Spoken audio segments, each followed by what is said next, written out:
자, 이제 두 번째 시간 진행하도록 하겠습니다. 저희들이 지난 시간에 이제 저랑 함께할 학개론 이 과목에서 우리가 목표를 설정했습니다. 목표가 뭡니까? 30, 그리고 75, 고다. 이렇게 해서 우리가 목표를 설정해놨죠? 그럼 이제 30문제 75점 이상 우리가 득점해서 여러분이 1차 합격하시는데 이 과목이 어때? 효자 과목이 되기 위해서는 우리가 어떻게 학습을 해야 될 것인가, 여튼 학습 전략에 대해서 이번 시간에는 몇 가지 말씀 좀 드리고자 합니다. 한 6가지 정도 소개할 건데, 먼저 최근 시험의 출제 경향을 어떻게 파악할 수 있어야 되는 겁니다. 항상 우리는 이 생각을 잘했지요. 내가 이 과목을 배우는 게 부동산 학문을 하기 위해서 배우는 게 아니란 이야기예요. 뭘로서 배우는 겁니까? 바로 자격시험에 합격해서 배우는 거죠. 그럼 자격시험에 합격하기 위해서는 자격시험에 맞게 어때 공부를 해야 된다는 겁니다. 쉽게 이 생각하세요. 법대 나왔다 그래서 과거에 법대 출신 모두가 어때 사법고 시작하는 겁니까? 아니에요. 또 부동산학과 졸업에 따라서 모두가 중에서 자신은 합격하는 겁니까? 아니에요.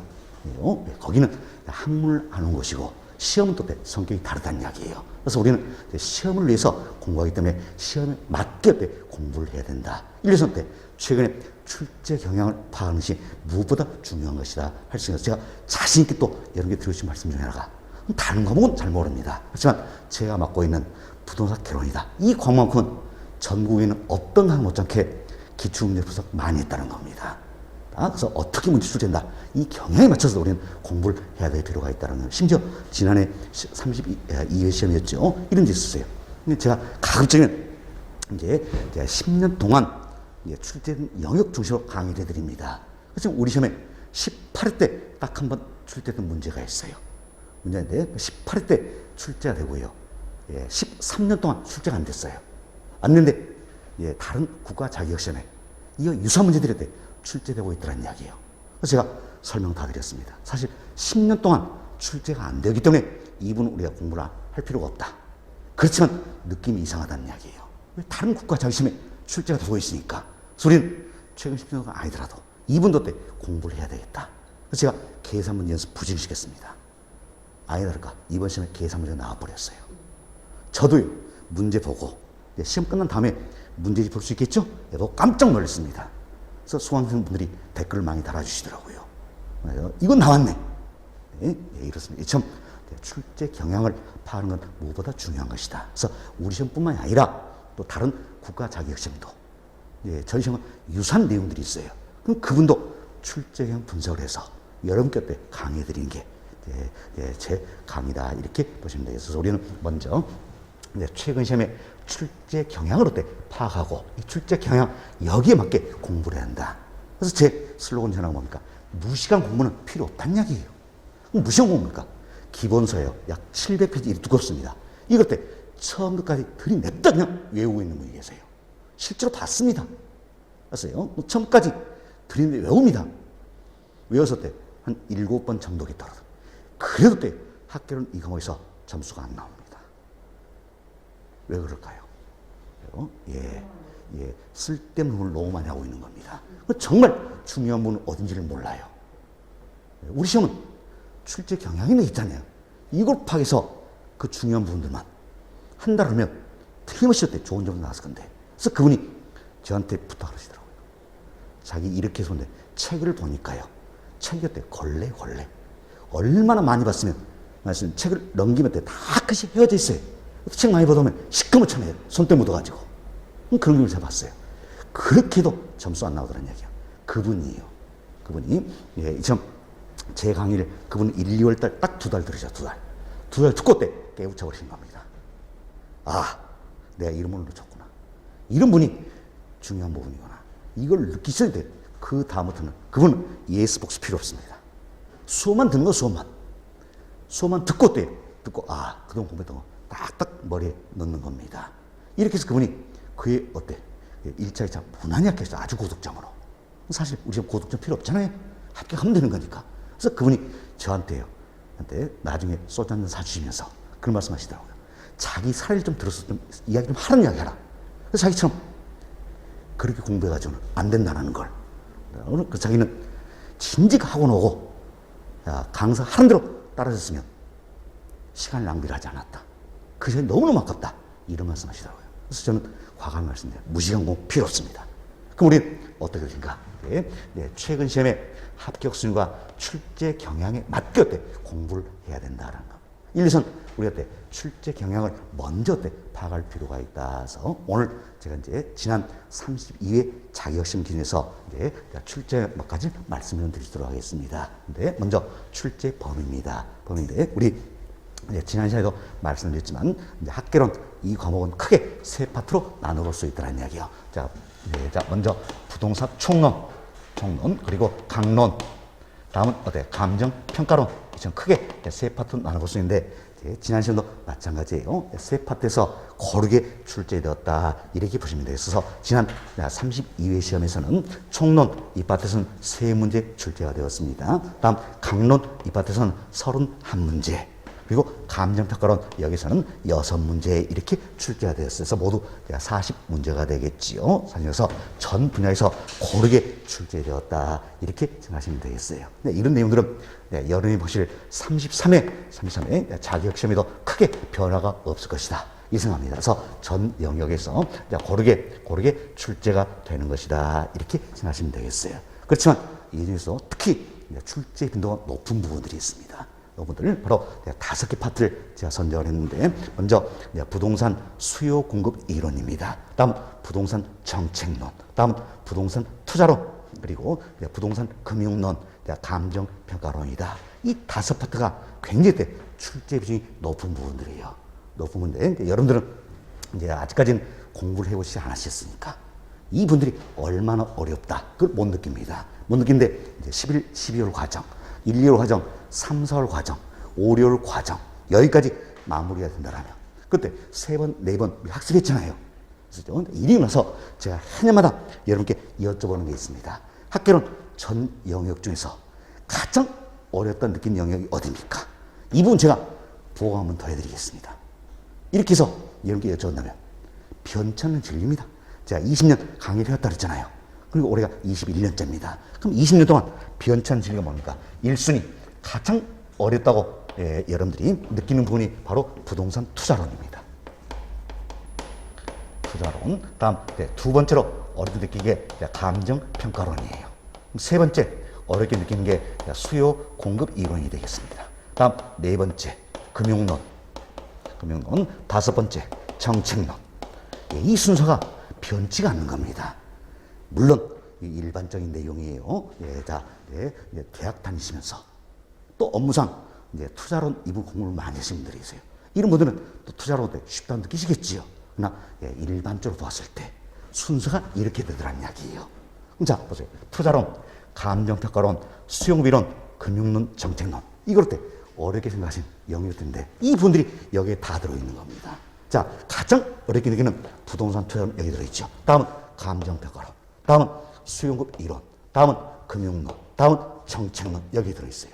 그럼 이 어렵게 느끼는 이 파트가 결국은 우리 시험에서도 출제가 아주 많이 되는 중요한 부분들이라는 이야기예요. 부분들이다. 그래서 최근 이 5개 영역이에요. 이 5개 영역에서 최근 10년간입니다.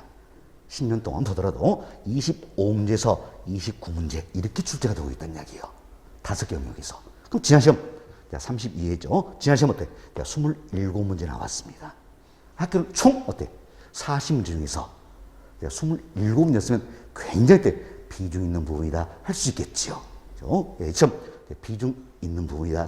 특히 가장 어렵게 느끼는 투자론 이 부분은 6문제에서 8문제 이렇게 지금 출제된 내용들이에요. 물론 지난 시험은 6문제 출제가 되었죠. 자, 그리고 그 지난 시험에는 투자론 이번 때 딱 3문제만 출제가 된 적도 있어요. 이건 예외입니다. 예외. 참 투자론 아무리 못 나와도 6문제 이상 나온다는 이야기예요. 처럼 우리가 가장 어렵게 느끼는 5파트 이분들이 우리 시험에 쓸 때 절대적인 비중을 차지하고 있다는 이야기야. 그럼 이분을 포기해버리면 됩니까 안 됩니까? 안 되는 거잖아요. 그럼 자 대체로 공부하다 보면 투자론 가장 어렵게 느끼고 포기합니다. 다음 감정평가는 포기하죠. 수용은 포기해요. 그럼 도대체 점수가 어디서 맞는 겁니까? 안 되는 겁니다. 그래서 우리는 어렵게 느낀 이 영역을 극복을 해야 된다는 겁니다.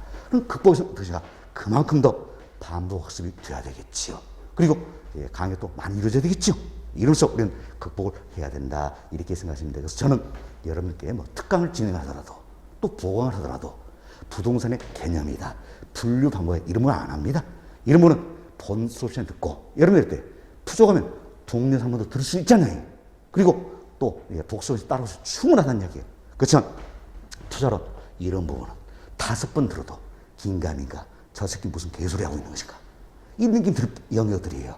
그럼 이런 부분들에 한 번이나 더 우리가 특강하고 보강하고 해서 학습을 해야 될 것이다. 아시겠죠? 그래서 이 5개의 이 영역만큼은 이만큼은 제가 여러분 시험 볼 때까지 최소 10번 이상 강의를 해드릴 거예요. 그만큼 복습이 더 많이 될, 시간적인 할애될 때 굉장히 많이 될 내용이다. 이렇게 생각하시면 되겠습니다. 그래서 지난 시험도 예능하고 마찬가지로 전 영역에서 고루 출제가 되었는데 특히 중요하다고 느끼는 이 5개의 파트에서 그래서 역시 예상처럼 27문제처럼 많은 문제가 나왔다는 겁니다. 이런 내용들은 열애 보실 이번 33회 자격시험도 크게 변화는 없을 거예요. 흠처럼 어렵다고 느끼는 이분에서 그만큼 출제가 많이 되는 우리는 때 이분을 반드시 극복할 수 있어야 된다. 아시겠죠? 그래서 더 많은 시간 할애해서 반복습이 필요하다. 이렇게 생각해 주시면 되겠습니다. 자, 그래서 출제 범위에 대해서 간략히 살펴드렸고요. 다음은 출제 유형에 대해서 말씀을 드립니다. 자, 먼저 긍정형 문제가 있고요. 부정형 문제가 있습니다. 그래서 긍정형 문제라는 것은 이런 내용이에요. 우리 시험할 때 오지선다형이라고 했죠. 보기 1번부터 5번까지 있다는 이야기예요. 이 중에 옳은 것은 또 옳은 것을 모두 고른 것은 자, 이 같은 유형의 문제로도 우리가 긍정형이다 이렇게 표현합니다. 그다음에 부정형 문제가 있어요. 부정형 문제는 5개 질문 중에서 틀린 것은 또는 옳지 않은 것은 이것을 찾는 게 부정형 문제예요. 그럼 이때 긍정형 문제와 부정형 문제 이 중에 어디가 더 어려울까요? 사실 긍정형 문제가 더 어렵습니다. 왜 부정형은 어때? 5개 질문 중에서 내가 어때? 4개 몰라도 하나가 어때? 확실히 잘못되면 그게 답이잖아요. 그렇지만 긍정형 문제는요. 틀린 건 4개를 다 찾아야 되는 경우도 있겠죠. 경우에 따라서는. 그래서 긍정형 문제가 훨씬 더 어려운 부분이다. 이렇게 생각하시면 되거나 가면 갈수록 여러분이 이걸 느끼셔야 돼요. 긍정형 문제가 출제가 많이 되고 있는 겁니다. 그만큼 난이도가 높아지고 있다는 거예요. 왜 그렇습니까? 또 자격시험에 응시하는 분들이 그만큼 공부를 많이 하기 때문에 또 난이도 높아지고 있다. 그래서 긍정형 문제가 많이 출제되는 이야기예요. 그래서 지난 32회 시험에는 긍정형 문제가 모두 26문제 출제가 되었습니다. 그럼 부정형 문제는 14문제다. 이리 볼 수 있겠죠. 지금 긍정형 문제가 26문제 출제되고 있다. 물론 지난 시험이 32회죠. 그리고 그 지난 시험 31회 시험에서는 긍정형 문제가 모두 29문제 이렇게 나왔던 겁니다. 이보다는 지난 시험에서는 조금 적은 문제가 출제되었지요. 그렇지만 여러분실 33회 자격시험에서는 이처럼 또 긍정 문제가 많이 나올 수도 있겠다. 이런 것들을 우리가 알고 대비를 해야 된다는 이야기야. 모르는 것보다 알고 대비하는 게 합격은 즐기게 되겠지요. 그래서 출제형 바른 게 중요하다는 겁니다. 이처럼 생각하시면 되겠고, 다음 박스형 문제라는 게 있어요. 박스형 문제다. 이 박스형 문제는 이제 문제 박스가 들어있는 문제들을 이야기합니다. 이것은 박스형 문제도 지난 32회 시험에서는 16문제 나왔습니다. 16문제. 그리고 31회 자격시험 무려 24문제나 나왔어요. 그래서 여러분이 박스형 문제가 나온다. 굉장히 두려워합니다. 그러나 절대 그럴 필요 없습니다. 저는요, 박스형 문제가 더 많이 나왔으면 좋겠어요. 왜? 우리만의 비법이 있습니다. 비법인데, 이건 지금 이렇게 말씀드려도 이해가 안 되실 거예요. 그렇지만, 우리가 이제 한두 바퀴 돌고, 1, 2회도 하고 나서 이제 문제를 한번 풀어볼 거예요. 그럼 그 문제 풀 때, 제가 박스형 문제 푸는 비법을 다 가르쳐 드릴 겁니다. 박스형 문제 보면, 박스였대. 지문이 4개 들어올 수도 있고, 또 5개 들어올 수도 있잖아요. 6개 들어올 수도 있다는 이야기예요. 이 중에, 좀 옳은 것을 모두 고른 것은, 이런 게 박스형이에요. 그죠? 그럼 이때는 어떠실까? 지문 위에서 6개 들어있으면요. 제가 장담합니다. 그 6개 지문 중에서도 그래서 2개 내지 3개만 옳다 틀리다 찾으면 답을 찾을 수 있는 거예요. 이게 우리 비법이에요. 그래서 이건 우리가 직접 문제 풀어보면서 여러분 걸 다 전수를 해드릴 겁니다. 그래서 우리 빡센 문제하면 오히려 때 시간을 더 줄일 수 있는 거예요. 그러니까 이런 비법들이 있기 때문에 빡센 문제가 많이 나오더라도 우리는 두려워할 필요가 없다. 걱정할 필요가 없다. 이렇게 생각하시면 되겠어. 오히려 많이 왔으면 좋겠다. 우린 비법이 있기 때문에 생각하시면 되겠어. 다음은 계산형 문제예요. 계산형 문제인데 학교로 이 과목에서는 계산 문제가 출제가 되는 겁니다.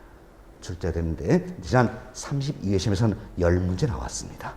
나왔어요. 물론 31회 시험에는 9문제 출제가 되었습니다. 그래서 앞으로도 말씀드렸지만 계산 문제는 최근 10년 동안 평균적으로 9문제 나온다. 이렇게 생각하시면 되겠어요. 그래서 지난 시험엔 10문제 나왔죠? 그럼 여러분이 계산 문제다. 그럼 굉장히 또 두려움을 많이 갖고 계십니다. 그래서 계산 문제 개짜만 돼도 머리가 어때? 지글지글합니다. 내가 해야 될 것인가 말아야 될 것인가. 그러니까, 그렇지만 생각해보세요. 40문 중에서 계산 문제 10문제 나오는데 이 10문제 포기해버리면 뭐 점수를 어디서 받는 겁니까? 그렇죠? 그래서 계산 문제 10문제 나온다 가정했을 때 우리의 목표는요. 내 힘으로 10문제 다 푸는 게 아니에요. 내 힘으로 때 제발 5개만 풀자는 5개만 풀자라는 겁니다. 나머지 어때? 찍어버립니다. 한 번으로 찍어버리는 거예요. 어떤 분은 또 2, 4, 3, 1, 4 이렇게 찍습니다. 그래서 하나 맞출 확률과 한 번 찍었을 때 하나 맞출 확률 어디가 높을까요? 우리 확률사. 어차피 찍을 때 틀릴 거 각오하고 찍잖아요. 한 문제만 더 맞추면 왜? 떨어지면 전부 다 한 문제 부족해서 떨어지기 때문에 한 문제만 더 맞추면 된다는 이야기예요. 그럼 한 문제 더 맞출 확률 뭐가 높으신가? 한 번으로 찍어버리는 겁니다. 그냥. 이것도요. 처음엔 잘 안 됩니다. 이게. 그래서 제가 한 년마다 연습시켜. 9월, 10월쯤 되면 연습시킵니다. 이제 그때는 모의고사 이런 거 보셔야 될 거예요. 그럼 제가 맨 마지막에 들어와가지고 자, 못 푼 건 찍으셔야 되겠죠. 몇 번 긁어버립시다. 이랬을 때 매 주마다 그때 연습시켜 놓습니다. 이게 또 어때? 수달이 되면 실제 시험장에서도 그렇게 하시더라고요. 그렇습니다. 어떤 때는 굉장히 또 제가 신의 영광을 받는지 정 안 되면 4번 찍어버리자 그랬어요. 그냥 4번 찍어버리자 그랬어요. 그랬더니 그 애 어때요? 계산자 9문제 나오는데 9문제인데 4문제가 4번이었어요. 4번. 그럼 이것도 아무 학원에서 이야기하느냐? 안 합니다. 저는 학원 믿고 강사 믿고 예수 구수 잘하시고 잘 따르는 학원만 이야기하면 또 그런 경우가 있어요. 하여튼 좋습니다. 이처럼 계산 문제도 절대 또 우리가 두려워할 필요가 없다. 생각하시고 계산 문제 관련해서도 저만의 비법서가 따로 있습니다. 따로 있는데 오늘 제가 이제 책을 좀 준비를 해왔어요. 이게 지난 32회 자기혁신 대비해서 제가 출간해낸 계산 문제 워크북이다. 비법서입니다. 여기에 딱 200문제 들어있어요.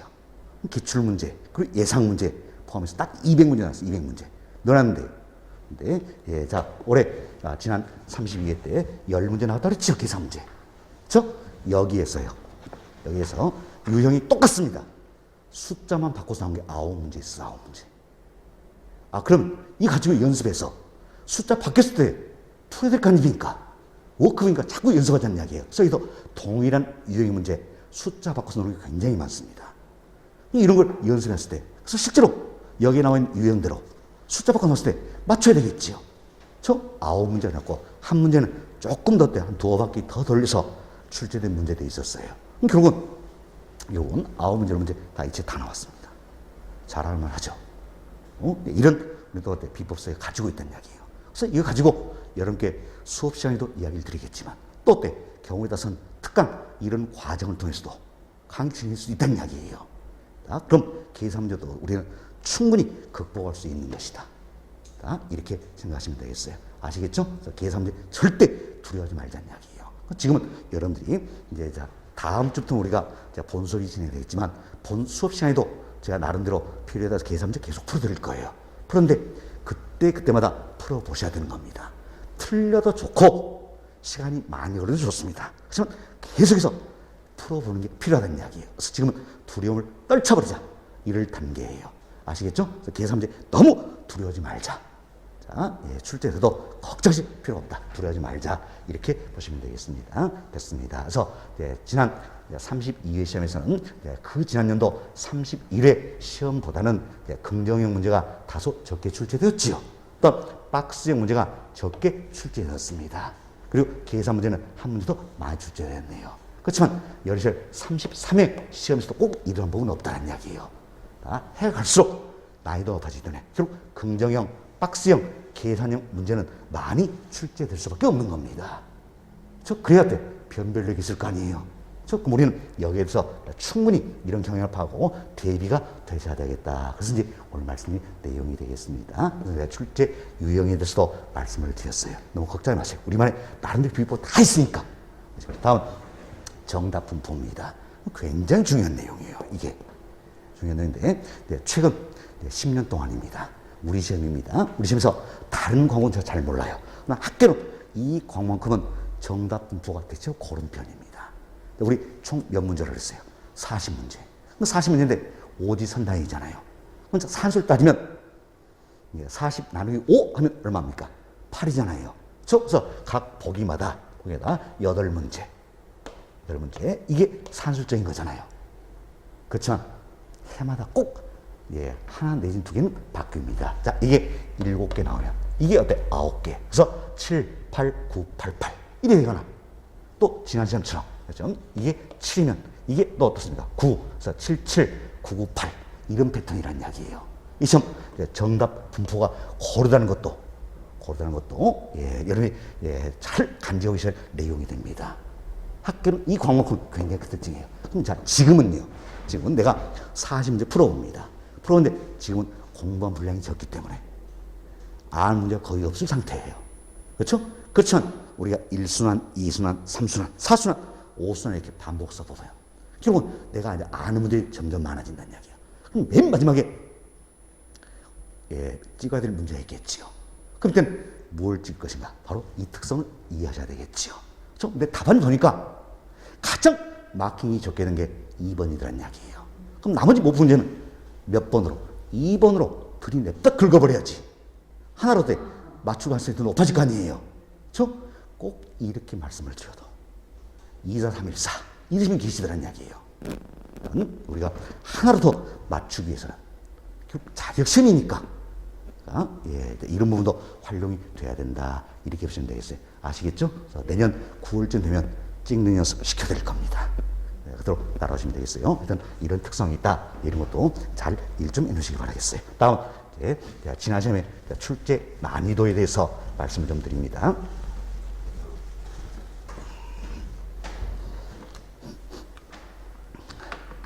자, 지난 시험은 출제 난이도다 상중하 구분할 수 있겠죠? 그래서 최근 5개년이에요. 5개년 저의 관점에서 봤을 때 평균 난이도는 이런 수준입니다. 난이도 상급이 25% 정도. 그래서 중급이 40%, 하급이 35%. 자, 이런 정도다. 이렇게 생각하시면 되겠습니다. 그렇지만 지난 32회 자격시험 보니까 난이도 상급의 문제가 10문제 나왔습니다. 자, 퍼센트 따지면 약 25% 정도 될 겁니다. 보면 난이도 중급의 문제가 18문제 나왔어요. 18문제 약 45% 정도 되는 겁니다.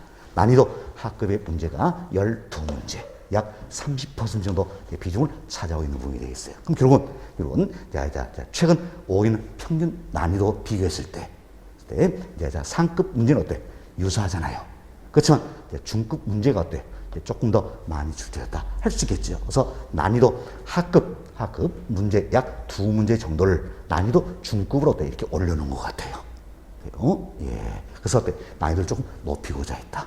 이런 생각이 드는 겁니다. 그냥 아주 많이 높아진 건 아니겠지요. 왜? 하급 문제를 중급으로 올렸으면, 만약에 중급인 하급을 상급으로 올렸으면 굉장히 난이도가 높았겠지요.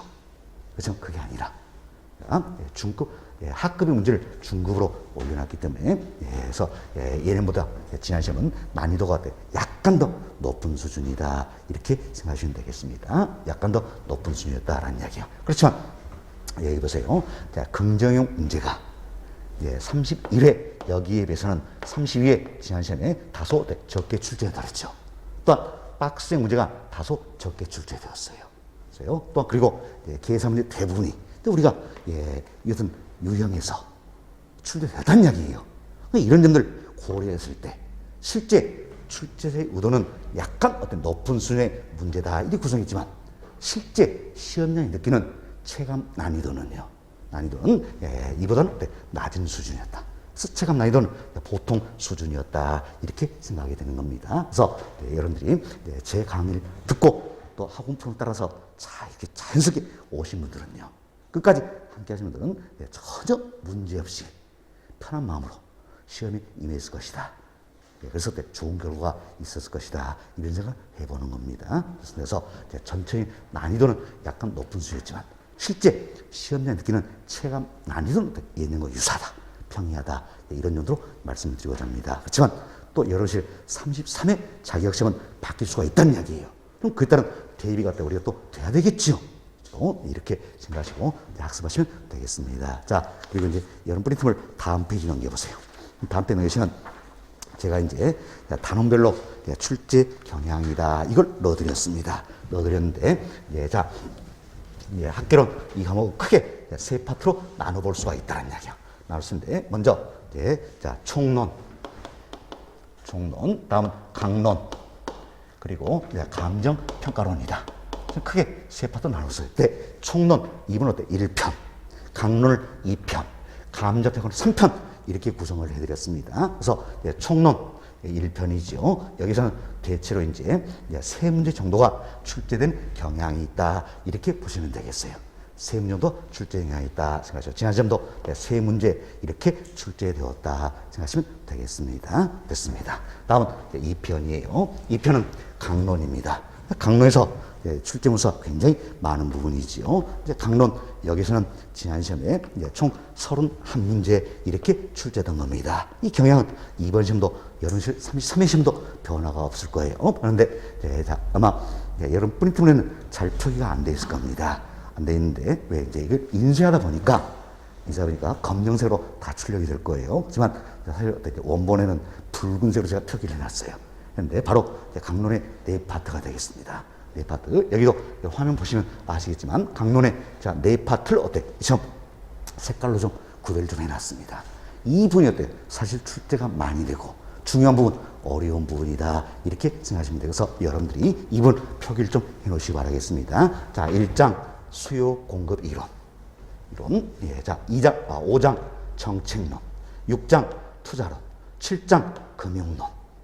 예, 그래서 강론, 여기서는 이 네 파트가 출제가 굉장히 많이 되는 부분이에요. 어려운 부분이다. 할 수 있는 영역들이 되겠죠. 반드시 우리 극복할 수 있는 부분이다. 따라서 앞서도 말씀드렸지만 지난 시험 기준다면 수용급 이론은 5문제 출제가 되어서 예년보다 1문제 정도가 더 많이 출제된 영역이에요. 정책론은 4문제 나왔습니다. 이 문제 예년에 비해서 약 2문제 정도는 적게 출제하다 할 수 있는 부분이에요. 투자론 6문제, 평균적인 문항수가 되겠지요. 금융론 6문제, 예년에 비해서 한두 문제 정도 더 출제가 되었어요. 결국은 여기에서도 수용급 이론 그리고 금융론 여기서도 예년에 비해서 한두 문제 더 많이 출제되기 때문에 결국은 정책론에서 그만큼 적게 출제되었다 이렇게 생각하시면 돼요. 그래서 전체적인 문항수 다 보면 크게 문제 안 될 겁니다. 그래서 중요한 건 이 네 파트가 네 파트다 생각하시고 밑줄을 그어놓으셨어요.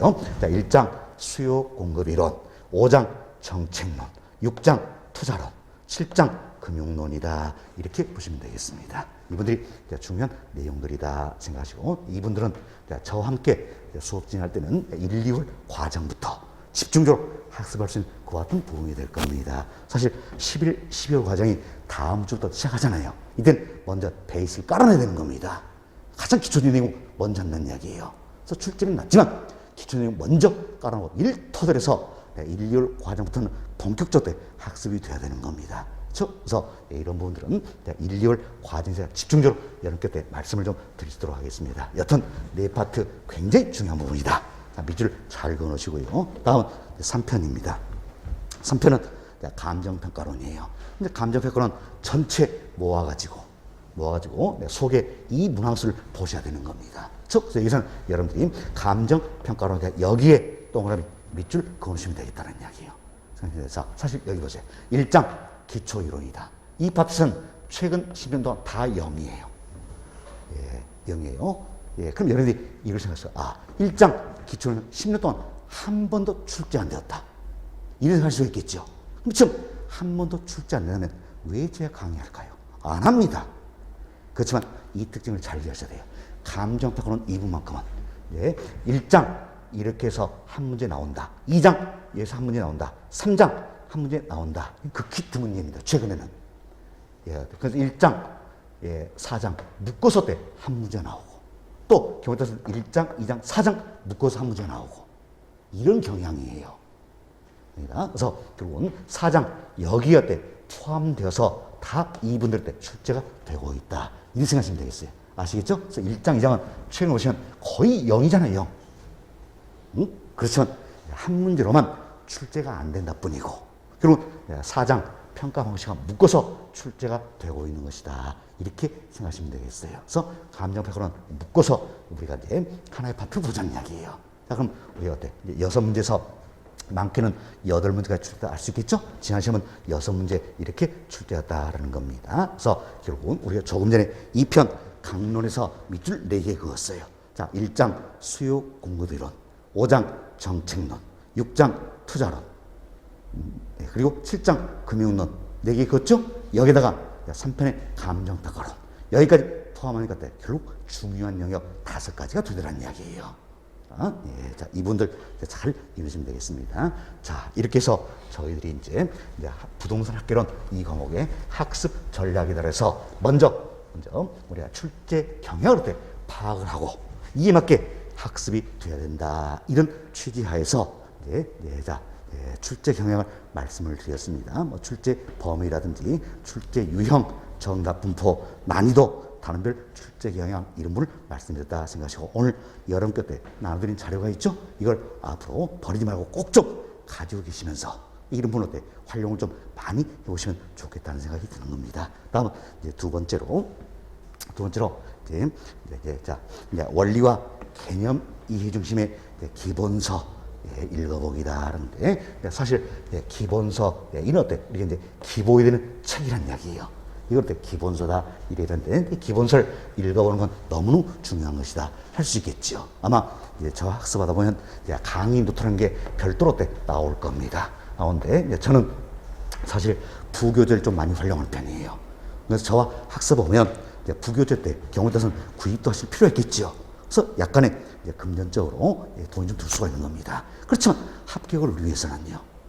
이런 것도 필요한 거예요. 여러분들 자녀분들요. 학원 보내보세요. 학원에서 부교재 산다고 합니까 안 합니까? 하잖아요. 마찬가지예요. 경우에 따라서는 부교재를 활용할 수가 있다. 이렇게 생각하시고 사실 기본서 이 부분도 제가 지금 부교재를 활용하기 위해서 별도의 강의 노트 이 원고를 지금 쓰고 있는 겁니다. 쓰고 있는 건데 사실 여러분들이 앞으로도 공부하다 보지만 책이 굉장히 많습니다. 굉장히 많으면 이럴 때 단권화 시킬 필요가 있는 겁니다. 다음은 어떻습니까? 책이 대여섯 권 되면 그때 언제 다 보는 겁니까? 그렇죠? 그 필요한 것은 단권화 시킬 필요가 있다. 그래서 부피를 굉장히 줄이는 그와 같은 부분이 필요한 겁니다. 이래서 제가 이제 기본서 약 700페이지 이 분량을 강의 노트로 해서 200페이지에서 250페이지를 줄여버릴 겁니다. 그럼 거기에 그 책을 한 권으로 해서 필요한 내용을 때 거기에 여러분들이 살짝씩 추가시켜 놓으면 어때? 교재 한 권으로 다 끝날 수가 있다는 거예요. 아시겠죠? 인류에서 우리가 활용을 할 수가 있다는 건데 자, 제가 이 내용을 넣어드렸어요. 자, 수많은 수능 만점자들이 자, 올해 수능도 때 제가 알기로는 내일로 알고 있어요. 그렇죠? 그래서 수많은 수능 만점자들이 있습니다. 사실 우리나라에서 가장 큰 시험 수능입니다. 수능. 그리고 그 다음으로 때 큰 시험이 뭡니까? 공인중개사 자격시험이에요. 평균적으로 30만 이상이 응시한 시험입니다. 그래서 우리 시험이 두 번째로 우리가 큰 시험이다. 가장 큰 시험이 수능 만점자들이 있죠. 이 사람들이 공통적으로 하는 이야기 뭡니까? 교과서에 충실하게 공부했다. 이런 이야기를 많이 하는 겁니다. 대체로 여러분 인터뷰 들어오시면 나 학원 다녔었다. 이런 얘기 안 하잖아요. 예, 자, 이제 교과서에 충실하게 공부했다. 이런 말 하는 겁니다. 말하는 거예요. 그럼 자, 지금 교과에서 충실하게 공부를 했다는 이야기는 뭡니까? 그만큼 기본서, 즉 강의 노트 이런 활용을 많이 했다는 이야기예요. 물론 우리들은 이제 자격시험을 영어가 학원에 와서 때 공부하는 게 굉장히 효율적이지요. 여튼 지금 기본서 강의 노트로 때 활용을 잘하자는 겁니다. 잘하자. 그래서 자, 설명드렸지만 이제 자, 부동산 개론이다. 이 과목은 학문을 다루는 과목이라 그랬어요. 그래서 여러 가지 이론들로 구성된다. 그래서 이 다양한 이론들의 원리와 개념을 철저히 이해할 필요가 있다는 이야기예요. 인류에서는 어떻어요? 인류에서는 기본서, 즉 강의 노트 이것들 정독하는 게 필요하다는 겁니다. 아시겠죠? 이제 기본서 정독하는 것도 굉장히 중요한 일 중에 하나가 된다. 이렇게 보시면 되겠습니다. 그래서 이제 예년에는 제가 이처럼 이제 여기에 아마 잘 안 보실 거예요. 대표 저자 서대술 이렇게 들어 있습니다. 이게 이제 제가 출간해낸 기본서다 이렇게 생각하시고 보시면 그래서 또 어떤 분들은 이런 생각합니다. 학개론 이 과목이니까요. 과목이니까 뭐 수용비로 나오고 그러니까 그러니까 책이 바뀔 리가 있을 것인가. 이런 생각인데 사실 수용급 이론 이와 같은 하나의 이론이 정되면 이 이론을 이론을 또 다른 이론으로 바꾸기 위해서는 시간이 굉장히 많이 필요한 겁니다. 그렇죠? 잘 안 바뀌어요. 그렇지만 학개론 이 과목도 여러분 때 앞으로 학습을 보면 법적인 부분, 제도적인 부분도 많이 들어있어요. 이런 분들은 수시로 바뀔 수가 있잖아요. 그렇죠? 바뀌기 때문에 학개론 이 과목도 사실 구체적인 이용을 하면 제가 책을 쓰기 때문에 잘하는 겁니다. 많이 바뀝니다. 여기 제가 이제 샘플 하나 넣어놨어요. 여기 보니까 여기 지금 동그란 표기된 부분 있잖아요. 그렇죠? 이런 부분들이 전부 다 바뀌는 내용들이에요. 이처럼 학교는 이 과목도 구체적으로 본다면 매년마다 바뀌고 있는 내용들이 많다. 이렇게 생각하시면 되겠어요. 또 여기 보니까 여기 빨간색으로 밑줄 그어져 있잖아요. 아마 잘 안 보실 거예요. 또 형광펜 칠해져 있죠? 저는 이만큼 철저한 사람입니다. 그럼 자, 여기에 빨간색으로 밑줄을 그어지고 형광펜 칠은 제가 하나라도 여러분에게 빠지지 않고 설명드리기 위해서 일부러 해놓은 겁니다. 모릅니까? 최근 10년 동안 출제된 내용들이에요. 이렇게 해서 하나도 안 빠지고 여러분께 강의 드시는 게 제 마음이다. 이렇게 생각하시면 되겠습니다. 여튼 우리가 이제 원리와 개념을 이해하기 위해서는 기본서, 즉 강의 노트 여러 차례 읽어보셔야 되겠다는 겁니다. 이도 하나의 우리가 전략이다. 이렇게 생각하시면 되겠습니다. 자, 다음은 이제 세 번째입니다. 세 번째로 제가 무한 반복하기다. 이걸 넣어드렸어요. 넣어드렸는데, 자, 실제로 우리 인간들은 어때요? 망각의 동물입니다. 자, 그동안에 있었던 일, 모든 일을 내가 다 기억한다면, 나는 결국 미친놈 될 겁니다, 미친놈. 생각해보세요. 길거리 가다가, 슬픈 일 계속 떠오르는 겁니다. 울고 가겠죠? 또 즐거운 일은 계속 떠오르는 거예요. 웃고 가겠죠? 주위성 넘으면 저 새끼 미쳤구나 하겠지요. 그래서 우리는 종교 때 잊어버리는 겁니다. 그래서 때 이렇게 살아가는 거예요. 즉 인간은 망각의 동물이다. 그래서 우리가 때 한 번 배웠지만 또 잊어버린다는 이야기예요. 그럼 잊지 않기 위해서는 어떻게 되신가? 또 이야기에서는 어떻게 되신가? 반복학습이 중요하다. 그래서 성인학습의 최고의 방법은 뭐냐? 반복학습이다. 그래서 우리가 최소 8번에서 10번 이상 반복하자. 이게 말씀드렸죠. 이를 통해서 30, 75를 향해서 나가보자는 겁니다. 그래서 또 넣어드렸어요. 반복은 천재를 낳는다. 믿음은 합격을 낳는다는 겁니다. 그럼 이래서 우리는 1년 동안 어떻게 공부할 것인가. 제가 커리큘럼을 한번 작성을 해봤습니다. 그래서 이 같은 커리큘럼 여기 위해서 1년 동안 제 강의가 진행이 될 거예요. 물론 이는 이제 예정이니까 상황에 따라서는 바뀔 수도 있겠지요. 그래서 제가 1순환부터 7순환이다 이렇게 넣어드렸어요. 대체로 2달 코스로 진행이 되는 겁니다. 그런데 오늘은 첫 만남이니까 오리엔테이션 시간이고 OT 시간이고요. 다음 주부터 저희들이 이제 1순환 10일, 12월 과정을 진행을 하는 겁니다. 진행한다 생각하시고 10일, 12월 과정은 기초이론 과정이에요. 기본서 1 통해서 학습이 진행이 된다 이렇게 생각하시면 되겠습니다. 그래서 제가 매 순환마다 첫 번째 시간에는 다시 짧은 시간을 통해서 오리엔테이션을 해드릴 겁니다. 오늘은 전체적인 부분이고요. 그래서 다음 주에 10일, 12월 과정은 어떻게 강의 진행하겠다. 그리고 여러분들이 어떻게 해주시면 되겠다.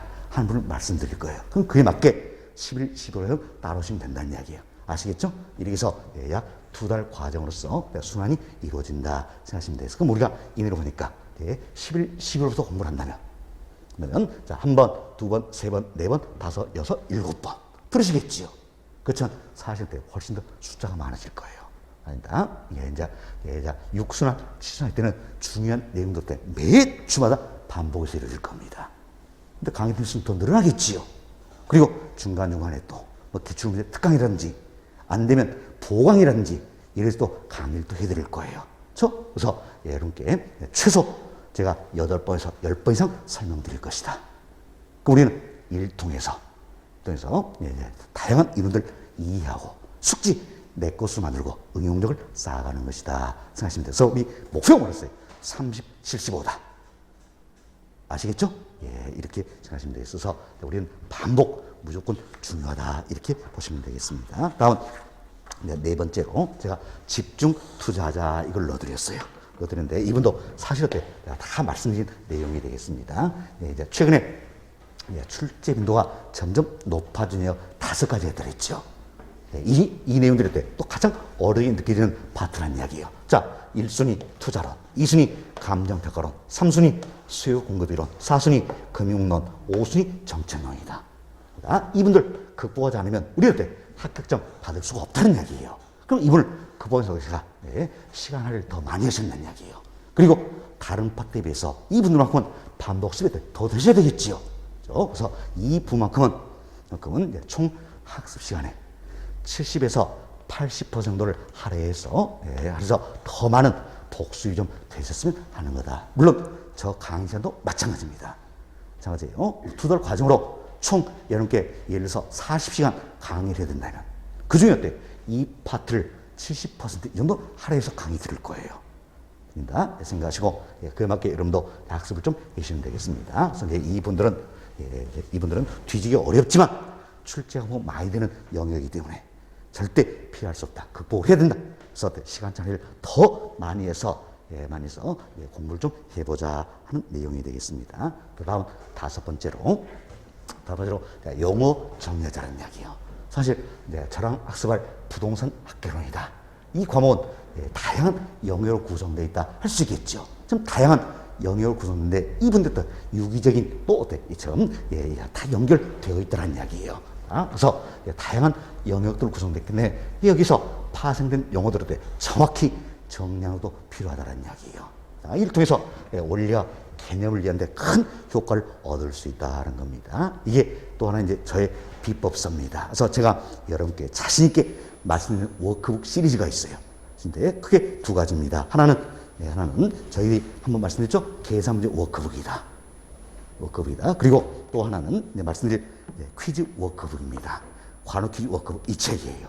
이 책인데 아마 전국적으로 이처럼 관우 퀴즈 워크북이나 계산 문제 워크북 찾기 어려울 겁니다. 이거 제가 그만큼 시간적 투자를 많이 해서 만드는 책이에요. 그래서 이 책의 목표는 무엇인가? 인공지능을 만들자는 이야기예요. 요즘에 흔히 AI 이야기 하잖아요. AI. 이걸 목표로 해서 만든 책이 되겠어요. 그래서 우리의 맹점이 뭡니까? 공부를 안 한 지 오래되다 보니까. 그러니까 살짝 문장을 좀 바꿔놓으면 도대체 이게 뭔 소린지. 이런 느낌이 들더라는 이야기예요. 그래서 똑같은 용어 가지고 살짝 표현을 바꿔서 직접 써볼 수 있게 하는 겁니다. 그래서 이 책의 구성은 이렇게 되어 있어요. 지금 여기에 보시면 문제가 있어요. 문제 쓰면 여기다 괄호를 쳐놓습니다. 이 괄호는 직접 써보는 겁니다. 써보는 거. 써보는 것과 안 써보는 차이가 굉장한 겁니다. 그렇죠? 그럼 똑같은 용어지만 이렇게 표현될 수도 이렇게 표현될 수도 계속 써보는 겁니다. 써보고 읽어보는 거. 그래서 용어 정리를 하는 겁니다. 그래서 이것만 잘해도 우리 시험 합격자 만나면 전혀 문제 없는 겁니다. 그럼 이 같은 저만의 다양한 비법서들이 있더란 이야기예요. 이를 통해서 노래 공부한다면 크게 어려움 없을 것이다. 이렇게 생각됩니다. 그래서 여기 보니까 보이시죠? 괄호넣기 퀴즈 워크북이라서 2,500선입니다. 그럼 이 책에 괄호넣기 문제가 2,500개 이상이 들어있다는 거예요. 어마어마한 지문입니다, 이게. 특히 기출된 중심으로 이 너들이었어요.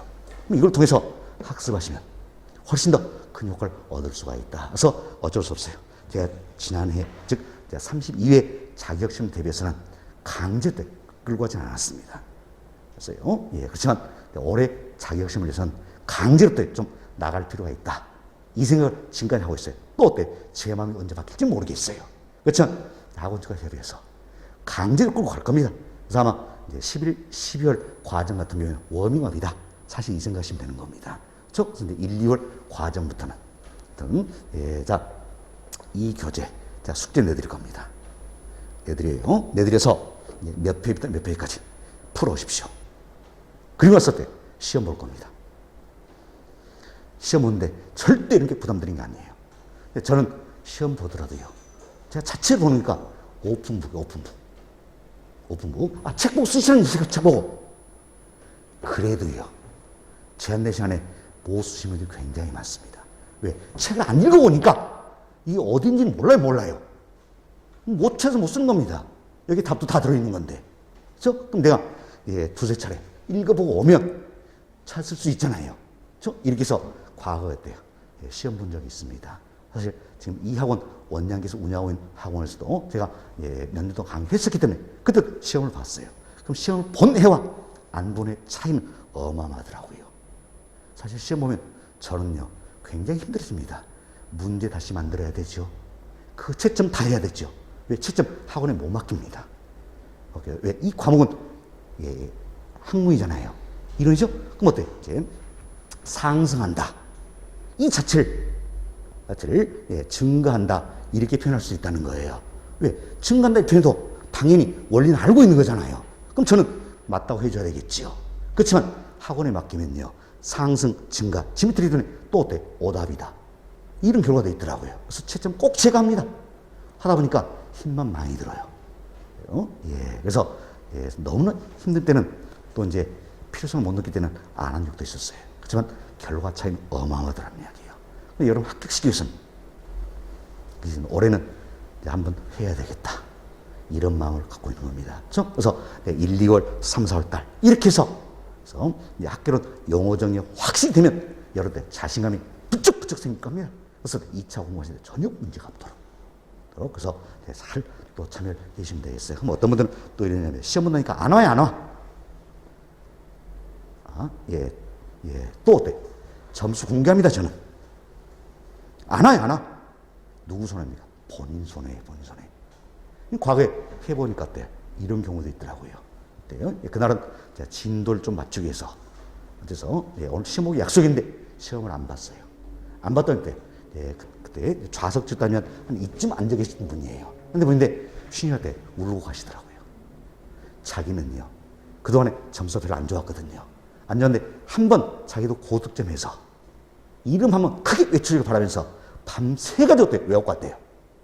그런데 갑자기 시험 안 봐버리니까 얼마나 허탈하고 억울한지 그래서 울고 가시더라고요. 이런 것도 봤어요. 제가 그만큼 나중에 욕심이 생기는 겁니다. 그걸 위해서라도 이렇게 해서 꼭 합격하자. 그래서 1차, 2차 1년 만에 끝을 내버리자. 1년 만에 끝을 내기 위해서는 학교는 이 과목이 빨리 어때 정리가 돼버린다는 이야기예요. 아시겠죠? 그걸 이해한 것이다. 이렇게 생각하시고 이 같은 부교재 우리가 활용해서 더욱더 효율적인 학습이 될 수 있도록 해드리겠다는 겁니다. 그래서 이제 용어 정리하기 설명드렸고요. 마지막으로 6번째는 이제 계산 문제 두려워하지 말자는 거예요. 이미 우리 다 말씀드렸죠? 학교는 평균적으로 9문제 이상은 출제한다. 지난 시험은 10문제 나왔죠. 그렇지만 자, 이처럼 25회 시험 때는 11문제 나왔습니다. 다음 28회 시험 때는 12문제 나왔어요. 그렇죠? 11문제 12문제 나오면 계산문제 대비가 안 돼 있으면 굉장히 실제 시험에서 당황할 수가 있다는 이야기예요. 실제로 이런 적이 있었죠. 이제 한 페이지 딱 넘기니까 자, 2페이지 정도 넘겼겠죠?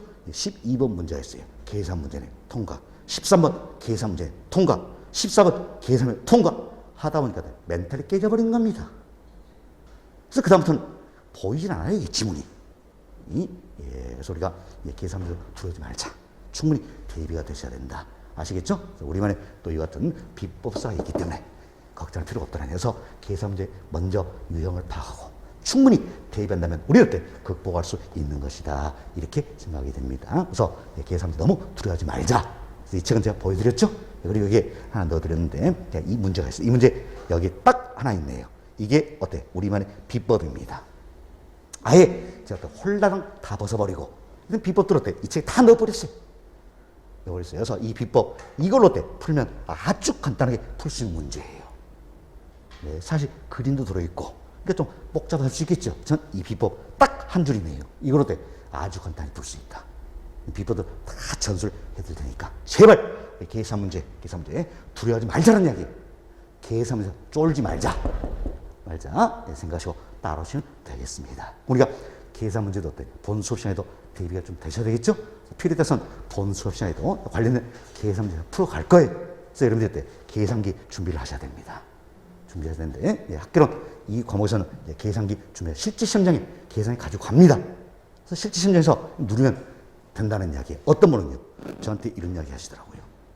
실제 시험 보니까 계산기 누르시면 한 번도 없더래요. 아, 그러니까 떨어져서 다시 와서 공부하는 거지. 그렇잖아요? 제한 내 시간 내에 문제 푸는 것도 시험이에요. 우리가 목표는 뭡니까? 계산 문제 10명 하면 그중에 5개만 맞추자.